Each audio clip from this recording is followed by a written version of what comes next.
May God help Nigeria. The British revealed how Gowon allegedly took half of Central Bank to London.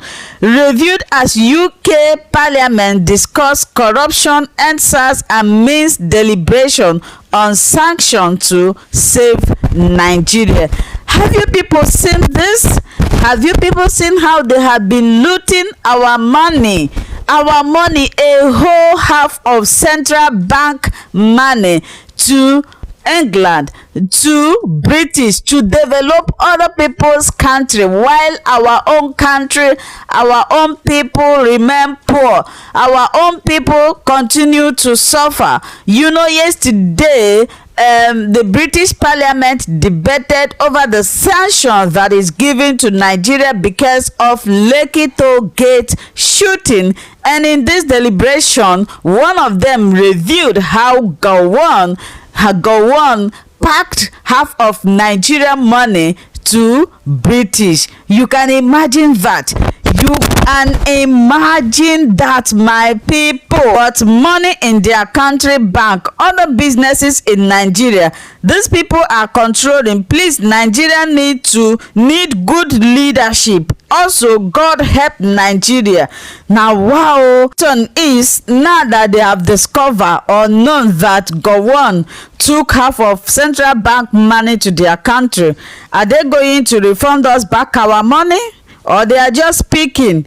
It's for you people to see how our leaders are leading us. Majority of them have houses, hotels built in other country that is making money for that country. Why not build these things in your own country?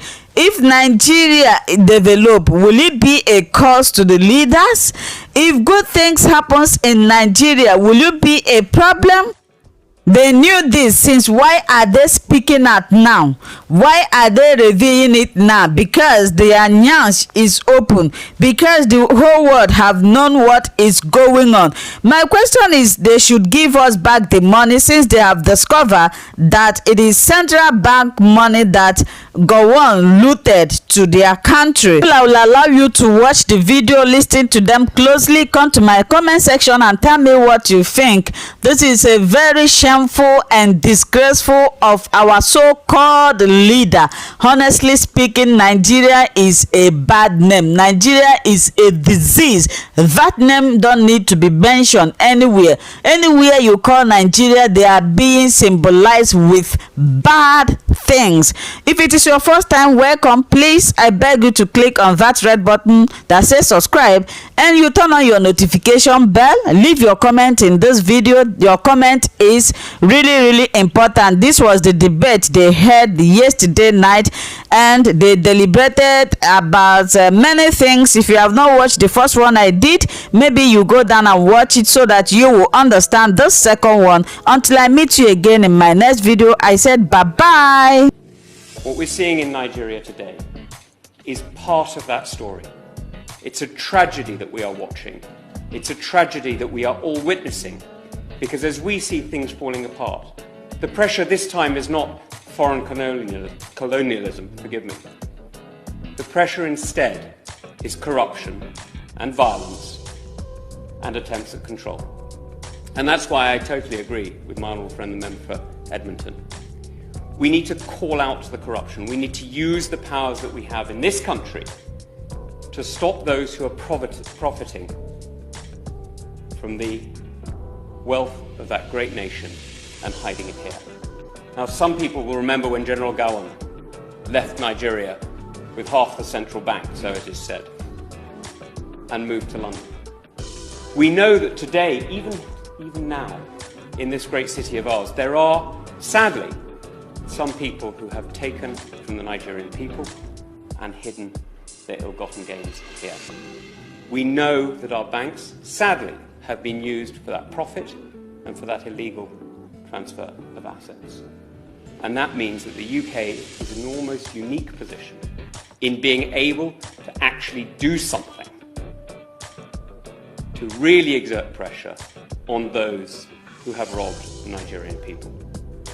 Now, this puts a particular onus on the Minister, and I know my right honourable friend knows it, that using Magnitsky sanctions today isn't just about protecting Nigeria, although it is. It's not just about respecting Nigerian young people who have been robbed and murdered by these SARS units.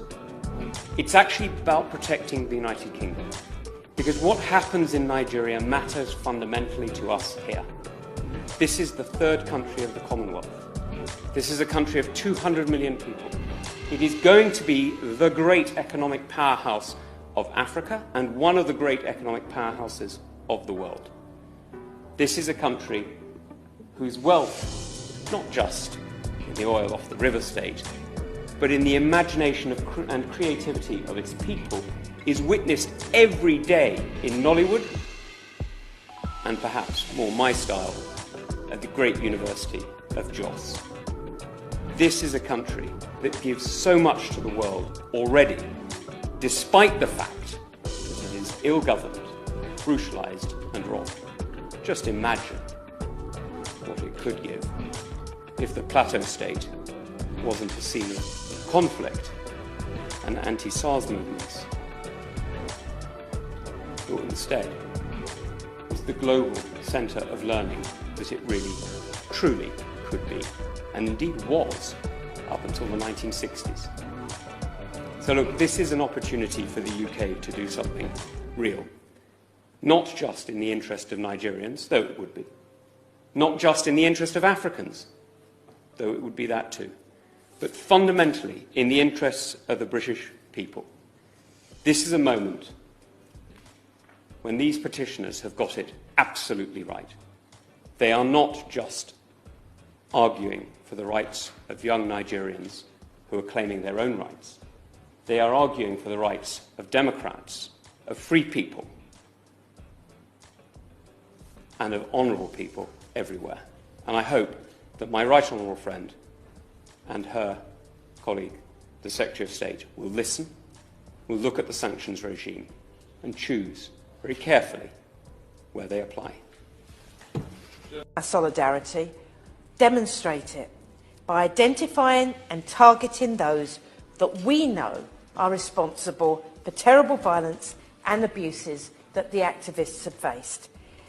The least we should do is to make sure that those who have murdered Nigerians and deprived them of their human rights aren't able to benefit from trade or travel to the UK. In my view, that should include the leaders of the government and the military who are now, even now, refusing to allow transparent and fair investigations to happen and for justice to be implemented. What I want to hear from the Minister today is that a list of Magnitsky, I never say that word properly, sanctions is being created and action against those on that list taken in weeks and not years. Our role in this must be, I think, to work with all that we can to identify those responsible and ensure justice is done. And I would be so very grateful if on this occasion the government acts decisively. I will tell you. Thank you, Mr Gray, and it's a pleasure to serve under your chairmanship and to follow the honourable member for West Ham who spoke so passionately for justice for Nigerians. I would also like to thank the member for Chipping Barnett for securing this very important debate. Now, this, of course, was a popular debate, and it's unfortunate that my honourable friend, the member for Vauxhall, was not called to speak in this debate, and she sends her solidarity with the EndSARS movement. Now, I must begin by addressing the horrific violence we've seen inflicted upon young Nigerian civilians who were peacefully expressing their fundamental human rights against police brutality.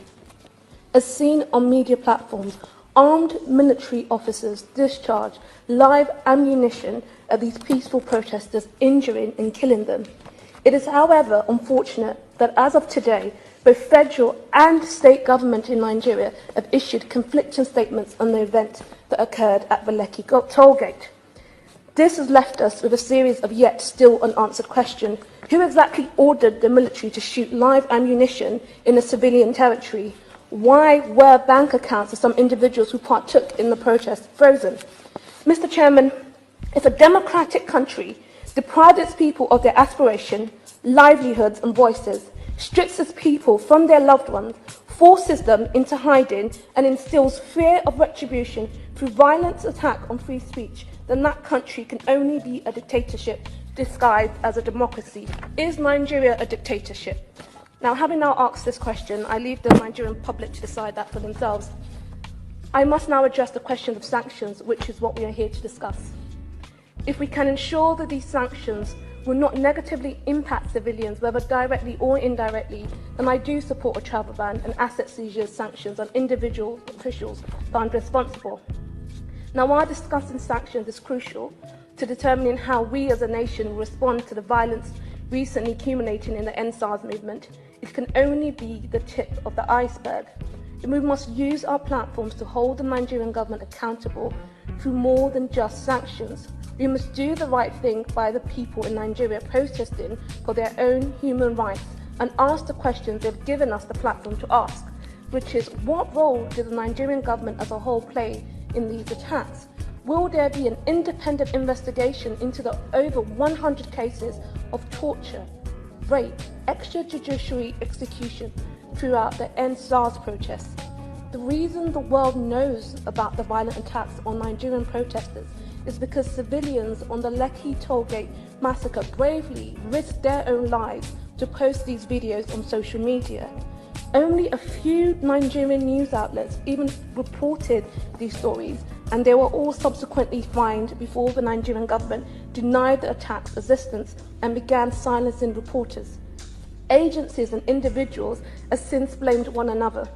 No one seems to be taking the responsibility. Nigerian civilians risk everything to give themselves a voice, and that they use to expose the atrocities inflicted upon them. And today, 4,000 miles away, the Nigerian government is strangling that voice with a proposed social media censorship bill. We must demand transparency of what is happening to civilians and amplify that news using our platform.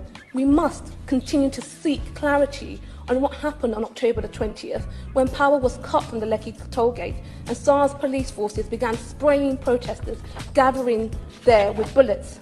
Now, I'm sure that many of us have seen the footage of peaceful protesters linked armed in arms, singing the Nigerian anthem as they were indiscriminately gunned down. Now is the time to hold officials to account for their crimes against humanity that they have embarked on. So I call for an impartial human investigation into these human rights violence and to begin a process to secure justice for victims and their family. As we try to make sense of the incidents, we must ask uncomfortable questions of ourselves. I'm referring to the fact that British officials trained SARS police squad from 2016 up until this year, 2020, and they also trained the Nigerian army. Now I have to ask, what did this training actually entail? Could it have prevented escalation of this kind? Now, standing here as a proud British Nigerian, I implore the Minister and colleagues across the House to pursue answers to these questions and do what it can to facilitate Nigeria's fight for freedom. Thank you.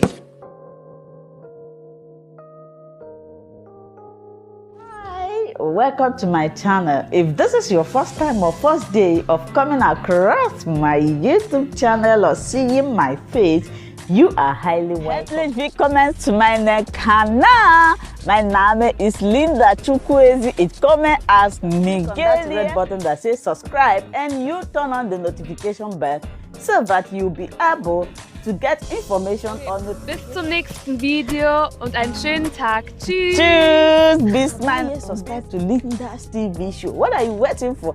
Click on that red button that says subscribe. You turn on the notification bell so that you'll be getting more updates from me. Leave your comments down below and share this video with your friends, families, and colleagues until we meet again in my next video. Bye bye.